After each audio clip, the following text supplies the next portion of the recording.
Hello, and welcome to another episode of the Project Purple podcast. I'm Dino Varley, founder and CEO of Project Purple, and we have another interview for you coming up with a very special guest today after a few quick updates. We are rolling through 2023. Many of our fall marathon races in Chicago and New York City are full, but we still have spots in our Berlin, our Twin Cities, and Detroit, along with many half marathons like our Chicago Spring Half, which is coming up here soon, and our Chicago Fall Half Marathon, along with a newly added South Norwalk Half Marathon and 5K. If you're interested in getting involved, make sure to check out our website at projectpurple.org. For those locally, we are excited. We just launched our Over the Edge platform, which is our urban rappelling. We have one event coming up in September in Hartford, and we also have another event coming up in Lincoln, Nebraska in late August. We also have our virtual events. So if you can't make it to one of our physical in-person events, please to check out our website. We've got our Dino's Double coming up in mid-June, along with our Work Harder coming up later in the summer.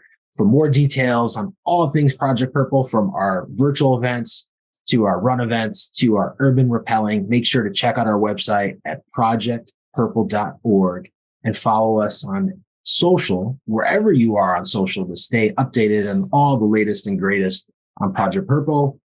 Without further ado, let's meet our special guest today, coming to us all the way from North Carolina, from Camp Lejeune, pancreatic cancer survivor, fighter, Lebron Manning. Lebron, welcome to the Project Purple podcast.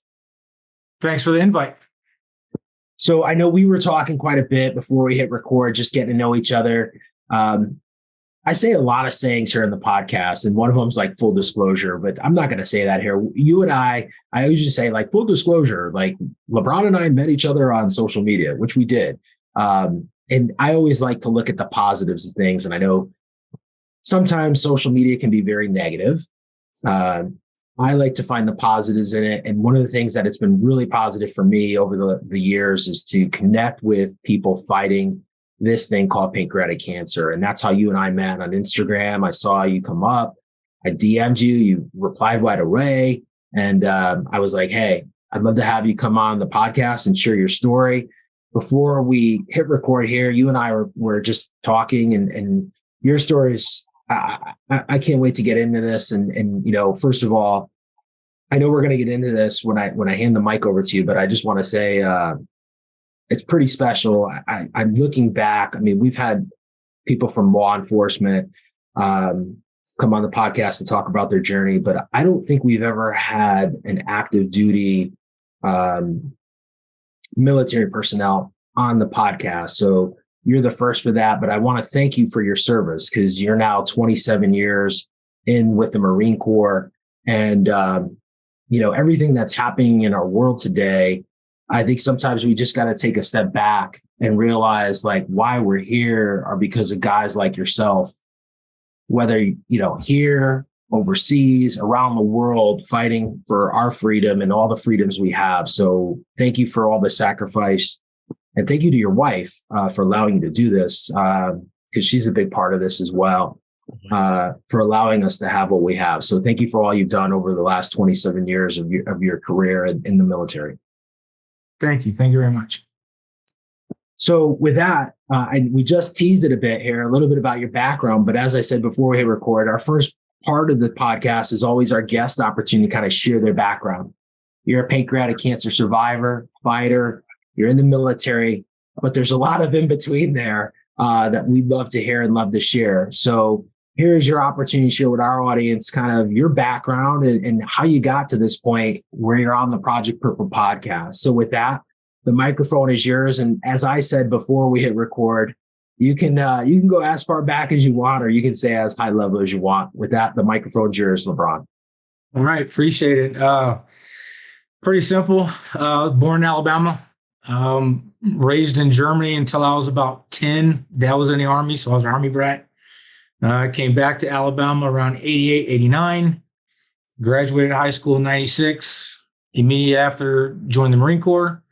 And I've been doing the Marine Corps thing ever since. A couple deployments to overseas, Iraq, Afghanistan, Somalia, places like that. And now we're at the tail end of my career, the wife and I, trying to retire.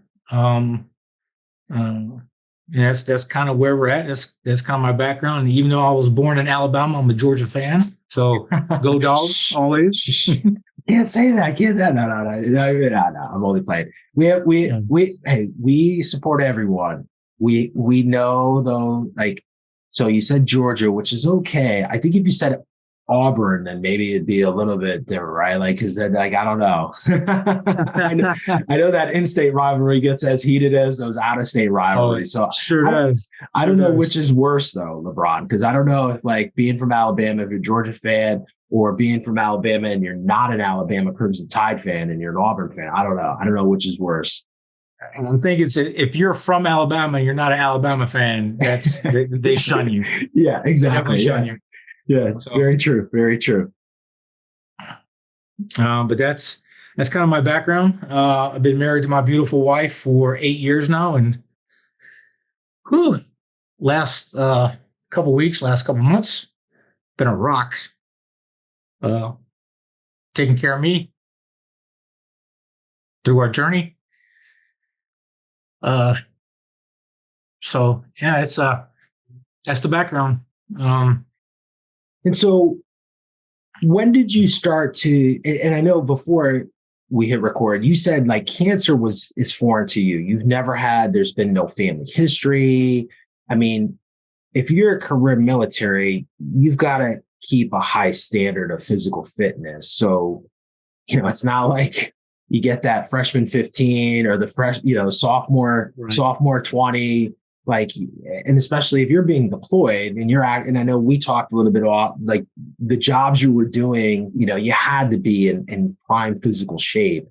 So when did you start to kind of see like, hey, something's up here, like something under the hood's not right? So there was really no pointers or no anything. The wife and I were doing a little pre-vacation type thing, and we decided to surprise a family here. Real good friends of ours. Their daughter was having a birthday, and we wanted to surprise her for her birthday. So we ended our vacation early to come up here to surprise her. I ate too much, wasn't hydrated. So I was having some, what we thought was kidney stones or some kind of stomach problem. And that went on for about a week until I finally said, okay, I need to go get checked out. And went to the ER. And they did a CT scan and said, hey, your kidneys are fine. Your stomach's fine. There's no issues, but, you have a mass in your pancreas.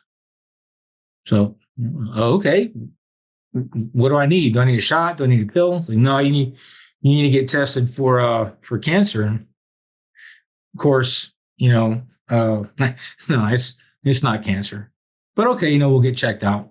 And then over, I think a week time frame, working with some folks, we got me up to UNC up in Chapel Hill, and they did all the biopsies and all the tests. And that was like April 10th, 11th, and 12th. And then April 14th,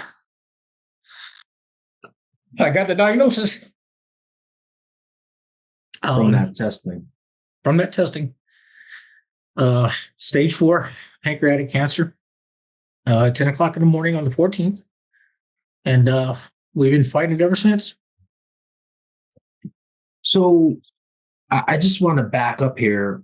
You had the kidney, you said like kidney stone. So was it an abdominal pain, or was there like any difference in, like, I know sometimes people come on and they're like, hey, like my urine was dark, my stool was a weird color. None of that. It's just this like weird abdominal pain that just prolonged. It was a one time. It was over 2 days. It was a Thursday and a Friday when I had the pains. And Friday I got to the point where I was like, okay, it's time to go to the ER. Yeah. And then since then, I've had no pains. I've had some stomach issues, due to some medications and stuff. Yeah. But after that initial time at the ER on April 7th, I haven't had any more pains. Like, it's just so weird how 2 days of pain, I get the initial, possible diagnosis. And then all the pain goes away. No issues, no problems. So and then over the next week, the actual, here's your diagnosis. So it was really weird how I got into the ER and how I got diagnosed. So with all your deployments, like, that's not comfortable to do. I mean, traveling, everything you're doing, the training. So this had to be pretty bad, though. I gotta imagine, though, LeBron, to like raise the red flag for you, though, right? Yeah. Oh yeah.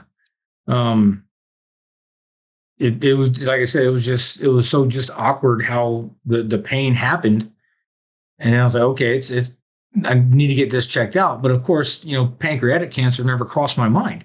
Yeah. Possibly maybe constipated, kidney stones, something like that. And then the ER doctor was like, nope, your kidneys are fine. But you do have was it a 4 millimeter or 4 centimeter mass in the tail of your pancreas and spots on your liver. He said it's possibly pancreatic cancer. And I was like, no, I can't be. But then over the next week, getting, the biopsies and whatnot, that's what it was. So the pain's gone away. Yep. No pain. You're doing chemotherapy. You're in your first month of chemo here. Mm-hmm. And are you 2 cycles in? 2 cycles in. I'm currently on my second cycle right now. Yeah, you got the pump going, and I saw that before. Okay. So hindsight's always 2020.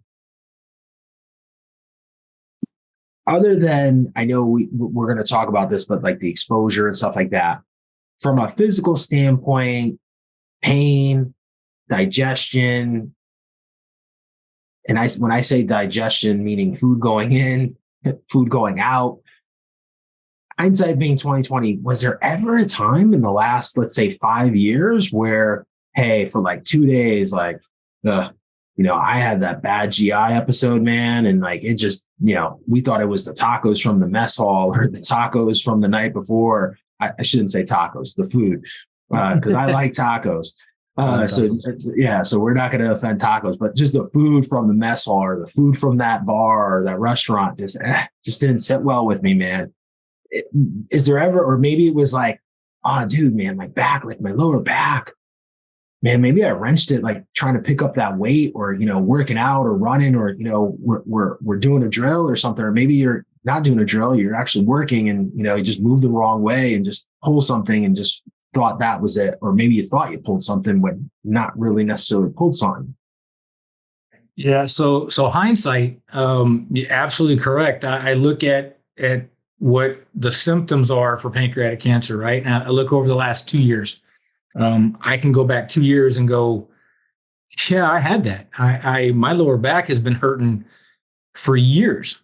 And I thought it was because I was just getting older, because I got, some other back issues. I've got, and then stomach issues it comes from going out to training and eating some of the, pre-made food for us that comes in little baggies, right? The MREs. Yeah, the MREs, meals refusing to exit. So, the last 2 years specifically, hindsight, yeah. Oh yeah. I had the back pain. I had the lower abdominal pain. So, it kind of is what it is now, but that's not the first thing you think about when your back hurts or when you don't have to go to the bathroom. It's not, hey, let me go get scanned for this or scanned for that. But yeah, hindsight, 2 years ago, I probably, if I'd have got, screened 2 years ago, we probably caught it way early, but, Yeah. And I ask that question for that. So please don't feel that way. Oh, I no, mean, not at all. this is like the stress of like, hey man, though, if we had a blood test like PSA, right? Like prostate cancer, or if there was something less invasive than a colonoscopy, right? When we know these symptoms, then it could be easy like that, right? Or, unfortunately, it's not like breast cancer where, we can feel that lump on our chest and go, oh shit, like something's up here, right? Like Right. that wasn't there the night before, or wasn't there the month before. Like, let's get that checked. Or other cancers that have those tumors on the outside that you can feel and touch, and you can say, I want to get this checked out right away, versus kind of just, and that's like it's often called the silent symptoms, right? Because, your point, man, you're traveling, you're working, back pain, like anyone who spent more than like 4 hours on a plane is going to have lower back pain, like sitting in a plane, right? And now you're getting deployed overseas, like those long haul trips. And I'm not here to it's not like you guys are sitting in Delta One suites when you're going over. Right. And so, it's not the most comfortable, but you're doing it. It's your job, right? So that's where I think that's the other thing that, it's easy. As I said, hindsight's always going to be 2020, but in that moment, but that's where I think, this awareness, when we talk about awareness and sharing stories, this is really critical why we've got to get to early detection in this space, because these things do matter. But if we had diagnostics that made it really easy to diagnose this in an early detection process, it would be revolutionary and game changing. Yes, sir. Well, the Marine Corps, what we do every year, every Marine has to do it's a yearly health assessment. And it's we have to go online first and answer a bunch of questions about health and mental health, substance abuse, alcoholism, things like that, right? And then that goes to our providers. The providers look it over, and then they sit down and do an assessment with us to see how we're doing, not only physically but mentally, right? And we also do blood tests and things every year to check for things, to check for certain cancers, whatever. Of course, like we talked about, pancreatic cancer doesn't have a blood marker, so it's not one of those. You can't get tested for that. It's a special test. But this comes back to our deployments. So in the health assessments, the couple questions ask us, have we been deployed overseas to areas where they have burn pits? And now with what Congress is doing with the PACT Act, with the burn pit registry, I'm actually working with my current unit right now to try and put in place if guys hit yes on certain questions, bring them in for not only the regular cancer tests and markers, but possibly maybe start with the ultrasound to see if they can see anything, or ask the questions about the symptoms we talked about. And then if they have those kind of symptoms, okay, well, let's get you in for a quick CT scan just to make sure. But like anything else, all that costs money. So, try to get allocation for funds for all these tests. But working with them right now to get something started for early detection, something as early as coming in for an ultrasound. I've done some research, and it may not be able to pick up the full picture, but it can pick up shadows. And if they see something irregular on an ultrasound, then that may trigger okay, let's go get a CT scan just to make sure. And that can be an early detection tool for the guys who are currently on active duty.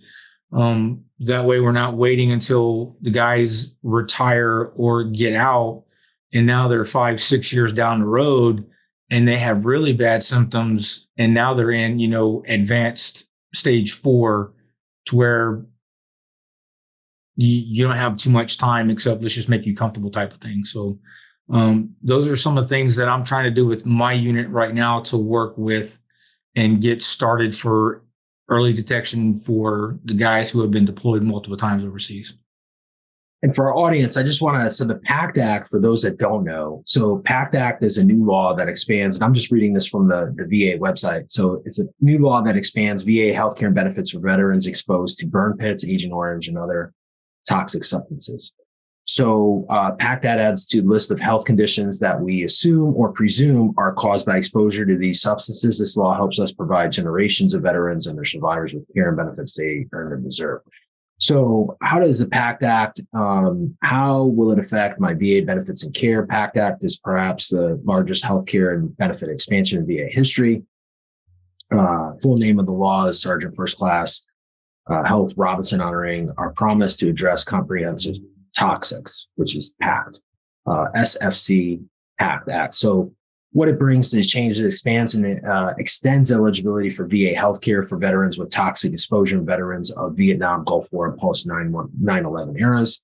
Adds 20 or more presumptive conditions for burn pits, Agent Orange, and other toxic exposure. Adds more presumptive exposure locations for Agent Orange and radiation. Requires VA to provide a toxic exposure screening to every veteran enrolled in VA healthcare.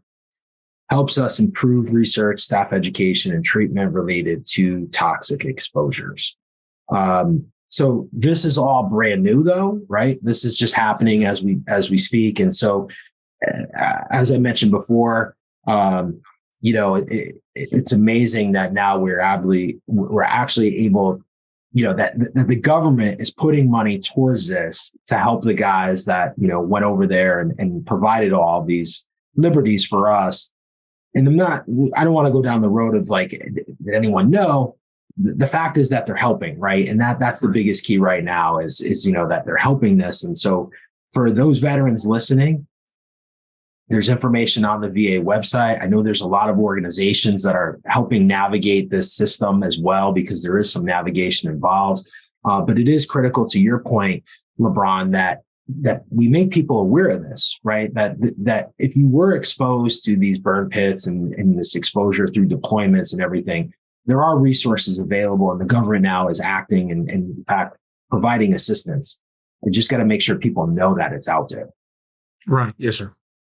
Let me ask you this question, LeBron. So, given, and maybe not to go into like specific dates and times, but with your service, though, being over there, like you were exposed to these burn pits, right? Like you were doing things and naturally these things now that are covered under the act were exposed to you on your deployments. Yes, sir.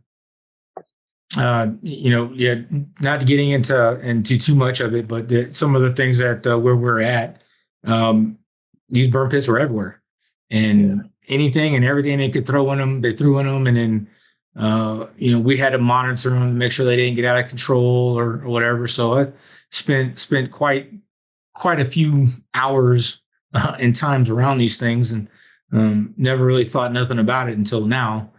But yeah, they're quite a few. So 1, 2, like three tours worth out around burn pits. And I know. I was just going to say, I had a friend in law enforcement, and he's had some health issues, but I guess for me, the experience is like 9/11. When 9/11 occurred here in our part of the country, my buddy who was in law enforcement, like he got on the train and went down to New York City and was just on the pile, right? Like at the time, like no one was telling those guys to wear respirators, even the guys that, went in that day, that survived, like, the stuff they inhaled. And, now they 9/11, they look back and, probably wasn't the best thing to have, first responders just out there on the pile digging through rubble, without having, proper respiration, in terms of what was being inhaled and what people were exposed to.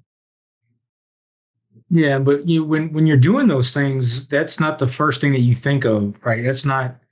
You think of the mission and what has to be done. Yeah. Any future consequences to yourself or medical condition. That's the furthest from our minds as first responders. Because I was a police officer in the Marine Corps as well. So that's not the first thing you think of. The first thing you think of is I need to do this. This is the mission. This is what has to be done. So that's our mindset, and you go do what needs to be done, not thinking about future consequences. But then, when the future gets here, you go, aha, yeah, maybe I should have done that.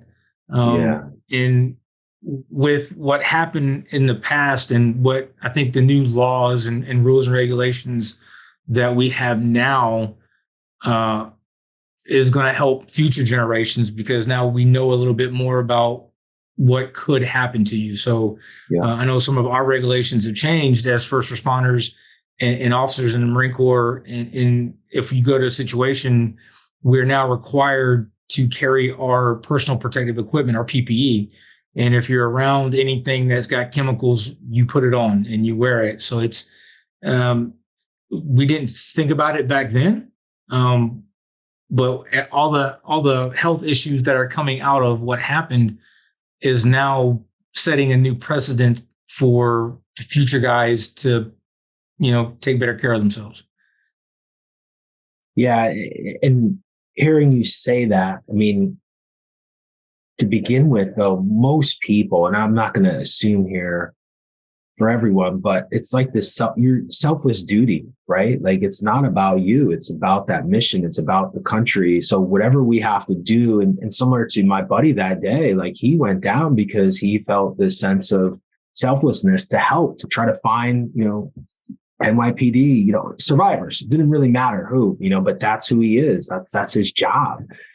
And, I mean, the last couple of years here in the United States, it's been kind of a funny situation with how we treat our military, our police, fire, these people. And I'm not here to debate that. My point is like, there's a lot of selflessness that people put on the line, and the sacrifices that you and others in that line of profession have taken. You just don't think about that, right? Like, you're not thinking about, to your point, it's not like, hey, we have a mission, we're going in to do the mission. We weren't thinking about those other things. Yeah, that's the furthest thing from your mind. It's what's the mission? What do you got to, what has to get accomplished, and how can we get it accomplished? And the safest, fastest means to provide safety and security for those around us. And then you just go with it. And then you kind of deal with the personal ramifications, health issues, whatever, after the fact. And it's just, how we're trained, and what we're trained to do is to do this first. Let me help you, and then take care of me. So with that, though, like I said earlier, what we've done, or what has happened in the past, is now brought us to a point now to where now we have the proper PPE to go in, and it's part of your gear set when you go on a mission. That way you have it, so you're not having to worry about as much of the future as, we did, then. Because hindsight, like we talked about earlier, if I had worn respirators, or if I had worn this, worn that, a whole bunch of what ifs that, if you go down that rabbit hole, it's not good. So, yeah, it's kind of where we're at. So I got a couple questions here for you. And so now you're in through your second treatment. The first treatment's been, how any side effects? How you feeling? I mean, I know it's still early on. So I when I'm going through the treatment, it feels like I have the flu without the fever, right? So it's the body aches, the just exhausted. It's hard to walk from here to past my driveway without just being tired. Trying to find ways to sleep with the take-home machine when it's hooked up to the pump, and trying to get comfortable. And it's not really nausea, but you just don't want to eat. I'm getting better at it. I think the first session, I don't think I ate for 3 days because I just didn't feel like it. But today today I'm on day number 2, and I've had some food, so I feel a little bit better. But it still feels like I have the flu without the fever, just tired and achy, and trying to take naps where you can and sleep where you can. And my wife has been phenomenal. I'll be on the couch and I'll say, "Hey, I'm a little hungry," and she whips up all these things and gives me choices. So she's phenomenal. She's my rock. Question here. 27 years is a long time in the military. And, the discipline, like you said, every year you got to do the health assessment, your active duty, you're on deployments, the training, you're constantly the structure, the regimen. I know this is early because it's, we're like almost 2 months in here on this. Has the thought crossed your mind though, like the last 27 years, that discipline, structure, your deployments, it's hard stuff. Do you think that's prepared you a little bit for this fight and how you've handled certain things? Oh, absolutely. Absolutely. This is where I'm probably going to get emotional, but, oh yeah, it's the discipline to wake up in the morning and to look in the mirror and go, one more day. Getting to the clinic and being as upbeat as you can, to sit in a chair for 5-6 hours for the initial treatment, and then getting the take home pump and how you got to keep it situated. And it's definitely a mindset that you have to have. You have to be willing and ready to fight, because you're literally fighting for your life right now. And anyone who has gone through it or will go through it knows that. So there has to be a level of discipline to be able to get up in the morning and look at yourself and your family and say, one more day. So 27 years has definitely prepared me for it, physically prepared me for it. I don't think you're ever emotionally prepared for it, at least in the beginning, right? You're not emotionally ready to hear that you have this. But with friends and family and support over time, you emotionally get better, and it emotionally gets stronger. But to start with, for the physical side of it, 27 years has definitely helped prepare me for the fight that I'm in for. So yeah, definitely ready for it. And I also have to imagine, going on deployment. I think we mentioned this maybe before we hit record, or, early on. Like you're going to Iraq, you're going to Afghanistan, man. So that sense of like, hey, I may not come home was very real, and something that you had to deal with from a mental aspect. Now you're fighting cancer, you're home, but there's also a reality here, right? We know what the reality is. So mentally, I go back to every deployment. Like, okay, as soon as the boots hit the sand, I may not come home. So you do your will. You write your letters to your loved ones, just in case. So I'm mentally prepared for that.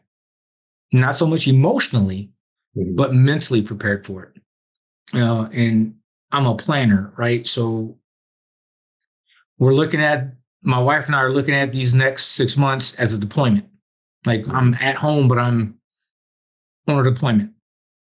So mentally, I'd say mentally, I'm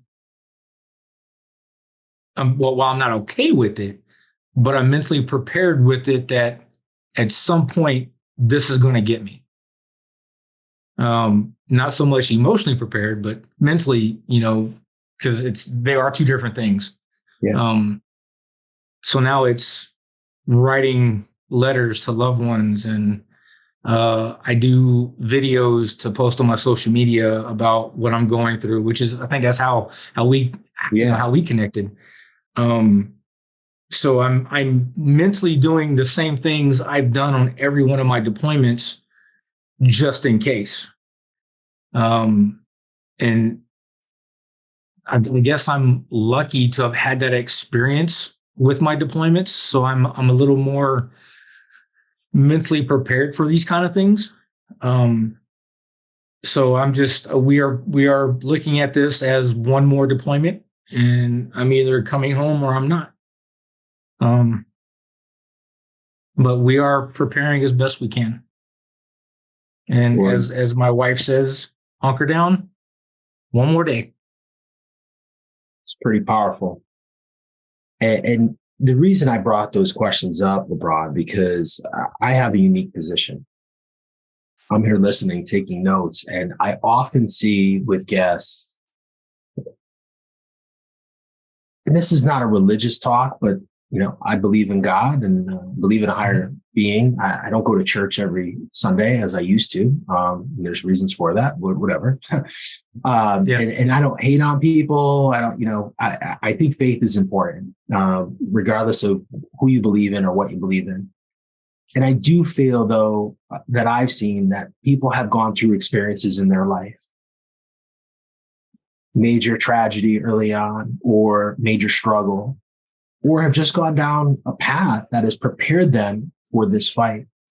And by looking at my notes and hearing this conversation, as we said before we record, we don't know each other. We're just meeting at a shop, just talking, right? For the first time.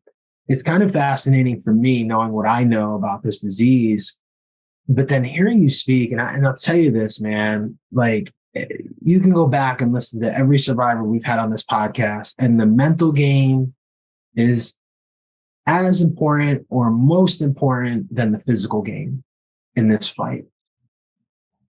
And to know that you're already there with that, and I'm not hating on anyone. I'm not trying to throw shade on anyone or say anyone's, but I'm just, from what my experiences and from hearing you talk, having that mental focus or power, attitude, whatever word you want to use, but being there is so important. I don't think emotionally anyone's ever going to be there. That's something Absolutely I've seen not. In 13 years, man. I've never seen anyone emotionally ready. Oh, no. On either end of the spectrum, right? But the mental piece is so important, man. So I what you just said, and how you relate this to that deployment is just so freaking powerful, man. So thank you for sharing that with our audience and for sharing that golden nugget with me. You talk a lot about your wife, talked about your service. Military, it's a family. You mentioned a little bit about that. What's that meant to you? The guys around you, your unit, family, your wife. I know everyone's kind of impacted differently, but from your perspective, like that support and the things that people have done. Oh, I couldn't do it without them. Well, I could, right? I could do it, right? I mean, I would still fight. But having the outpouring of what has been going on. So on social media, I'm friends with a lot of guys that I met over the years while in the Marine Corps, and you connect, you send a meme here or a text there, but the last couple months, just the outpouring of what can we do? What can I do? What do you need? Emotionally for the prayers. And I'm like you, I don't go to church often. I would say I'm spiritual. I have faith. But just the outpouring of support from these guys. And not just that, but them coming to see me. Like they're coming from Ohio, California, Florida, like my friends that, we've known each other for years and we haven't seen each other for years, but they're just showing up at the house. Hey, can we stay a night or two? So it's the support system has been phenomenal. My unit, on the days that I go through my chemotherapy, they started a food train for us, so my wife doesn't have to cook. So it makes it easier on her. And then anything I need from them, like if I need special equipment for the house or stuff, they help me find funding or they help get it funded so I can get things. Matter of fact, I have a chemo jacket on that holds all the chemotherapy stuff that they help to purchase. So I'm comfortable with that. So it's the small things that they're doing that for them, it's so small and, so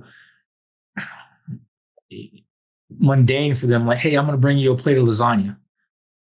But that's a big impact on the family. Just something like that's a big impact on the family. And then our friends down the street who come over and, just help out in the yard, help out in the house. Like, my buddy just helped me hang a TV last week because I was too tired. So it's all the support from the friends and family is phenomenal.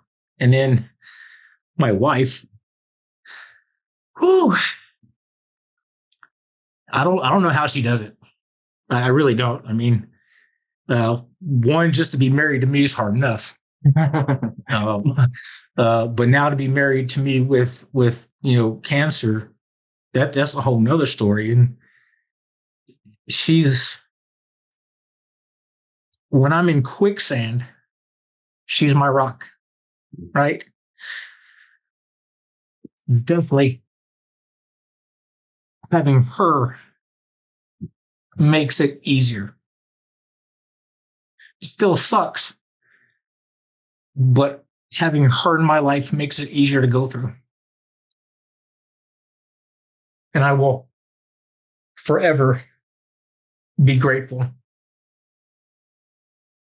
for her and for all our friends who are helping out.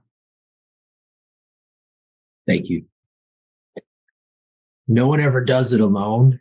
And I've seen where, yes, one person is fighting the cancer physically. We talked about the emotion piece before, right? That emotional piece impacts everyone, friends, loved ones, spouse, family. And no one should ever fight anything alone, right? And so it's just so important what you said, about having a supportive spouse. You're not to say, hey, if you're not married, just supportive sibling, friend, whoever that person is, but you can't do it alone. And it is really a testament to how people get through this is their support group. And, whether, like you said, your friends in the union, friends from around the country, people in the community helping out, as little as that may seem, like bringing over a tray of lasagna is a small thing, but it goes a long way. And I think that's just so powerful because oftentimes, LeBron, we get people that call, and I get it. It's human nature. Maybe part of this is social media. It's like, hey, I got to do this great thing for this person who I know is battling cancer. Just do something really small. Like being part of that food train allows you and your wife to, allows your wife probably not to stress about what's making for dinner and you guys to spend quality time together, Absolutely. And so that is priceless. So it's not this like exorbitant big thing. It's just, a small kind gesture that can go so, so far. So oftentimes I think people call into us saying, hey, like my neighbor's been diagnosed or loved one. He's like, what's the best thing you could do? You just said it. It's easy, small little things, man, that make a big difference in people who are battling their lives and their families' lives. I got one question left for you here. Given your experience, what you've gone through, the time you've been through it, there's no right or wrong answer to this. How do you define pancreatic cancer? What's your definition of it? It's a silent monster. It kind of reminds me being a kid again and trying to go to sleep, but being scared of the monster under the bed. And you got to have somebody come check for it. And that was my dad. And he still does it. He calls me every day and asks me how I'm doing. But I equate pancreatic cancer to that silent monster under the bed. Like, you'll never know it's there unless you check. And, as a kid, my dad always checked for me. But now that I'm an adult and you have to go through these things, it's through the medical professionals. So they're the guys now looking under the bed to find the monsters. And we found one. And now it's time to turn on a light and power through and fight through the darkness and fight back. But yeah, pancreatic cancer to me is that silent monster under the bed. LeBron, if someone listening to the podcast wants to connect, I know you mentioned social media, Instagram, maybe they're a veteran, maybe they're going through a similar experience, maybe someone not a veteran, again, similar experience, they want to connect, follow your story, maybe someone listening just wants to follow and stay inspired. Where's the best place for them to do that? So they can get me on Instagram at lebron.manning. It's LEBRON.MANNING, or on Facebook at LeBron Manning. Those are only two social platforms that I have right now. I have some initial videos already posted over my diagnosis and stuff. So yeah, anytime anyone wants to reach out, those are two platforms they can find me on. That's how I found you guys. So more than happy to be available to anybody who's going through this or anything else that they need assistance with, to try and find, anything we can do for anybody. LeBron, as I said before, man, pretty special honor for me here to have you on the podcast, given what you've sacrificed for this country. Thank you for all that. And thank you for having the courage, first of all, to coming out. And I know this is not easy. Guests that we interview don't have to come on the podcast. Like, man, you can just fight this thing on your own and not have to come on the podcast, get emotional, which I know is not easy. People typically don't talk about the bad times in their life. And this is not something that you go to a cocktail party and be like, hey, man, I just got diagnosed with pancreatic cancer, right? So I just want to thank you for doing that. And then also for being so vocal on social. And this is, as I've said, we got to shake the trees, man. It's great that Congress, put the PACT Act together, man. We need Congress to give us like another, I was going to say $1 billion, but let's not be greedy, like 500 million. Because as you and I were saying, as we record this, there's a lot of positive stuff happening in the science world. There's just not enough.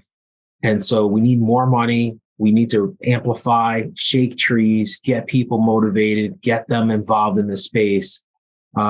Because guys like yourself who have sacrificed a lot to provide what we all have deserve better, first and foremost, but also everyone battling pancreatic cancer should have that opportunity to be able to fight and to beat this thing. Yes, sir. Thank you for all you do. Thank you for being a guest on the podcast. The honor's been mine. Thank you for the invite. I really appreciate it.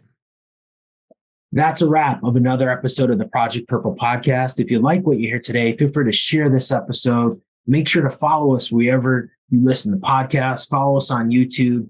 Until next time, please be safe. That's a wrap of another episode of the Project Purple podcast.